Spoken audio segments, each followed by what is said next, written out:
What's a man? One lick like this. 12,500 get poor ticket. I want to hide and talk. I'm a man when you're the Palestinian, you're my man. Never read the training school. Who are know which trainer train you. Because it's unprofessional. Next time you point a weapon for me, I'm honor, I assure. If you point a weapon for me, I'm sure. He's an unarmed system. He's an unarmed system. Who train you? Who are know?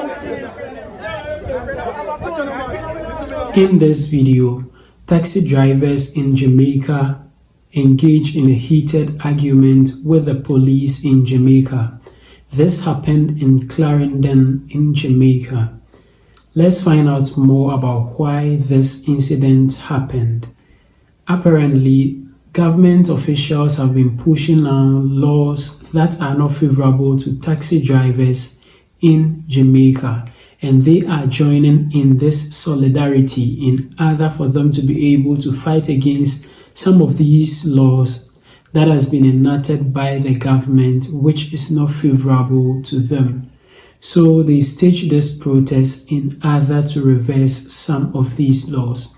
Let's find out more in the following video. But before that, if you haven't yet liked the video, kindly like the video and as well subscribe to the channel. Let's watch the videos together.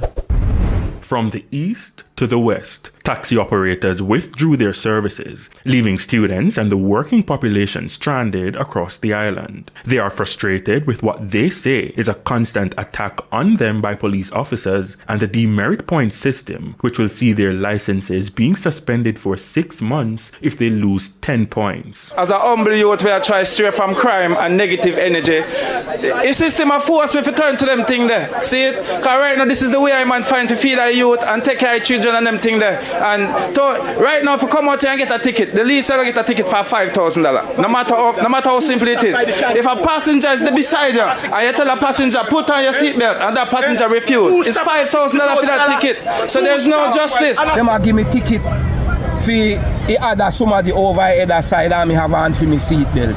Them they sitting can't walk. You tell him if you put it on and he not put it on, give them a ticket because they used to give them. And while our camera was rolling in St. Mary, there was a tussle between a member of the Jamaica Constabulary Force and a taxi operator who was protesting. However, it came to a quick end following the intervention of the head of St. Mary Police, Superintendent Bobette Morgan Simpson. Over in St. Thomas, taxi operators were more disgruntled over not receiving any form of compensation for damages to their vehicles during the ongoing roadworks. Some of the taxi operators say their vehicles remain in the garage. Interestingly, when asked, they didn't have an issue with the demerit system. Instead, the issue of compensation is more critical. Irrespective of the reasons provided, residents are incensed. I have to reach my job, because my job is a very tedious job, so I have to reach work. How do you feel about this work now? No, it's all right. Everybody have a right to voice their opinion, but don't try to inconvenience others who are trying to go to work. You understand? That's what they are doing. They are trying to inconvenience others. We're not the government. We are just people trying to work to make our ends meet. So that's unfair for us. Romarda Lyons, TVJ News. Meanwhile, the Jamaica Teachers Association, JTA, says several schools island-wide were impacted by the strike action by the taxi operators. Leighton Johnson is president of the JTA. Some schools within the corporate area have seen unusually low student turnout. Schools across the other regions 2, 3, and 4 have also indicated that student population has been low for today. Additionally, schools and administrators have indicated too that several teachers have called in indicating that they are unable to make it to work because of the unavailability of regular transportation and the taxis. So in terms of students doing CAPE exams and those doing the NCT vet assessments, we have reports that there are some schools that have arranged for private bus companies to assist in transporting the CAPE students as well as those who are doing NCT vet assessments. In the meantime, Transport Minister Darrell Vaz says there seems to be a lack of communication, which has led to the action by taxi operators across sections of the island.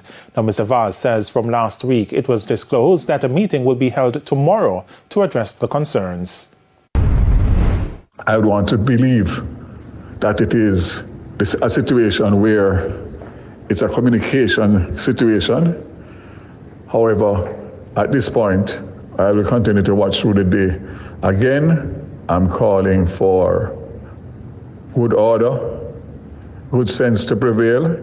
I have already given a commitment that the matters will be addressed tomorrow at a meeting and will be a part of the review of the Road Traffic Act, which ends at the end of June. Therefore, I can only say once again that this action is premature and unnecessary.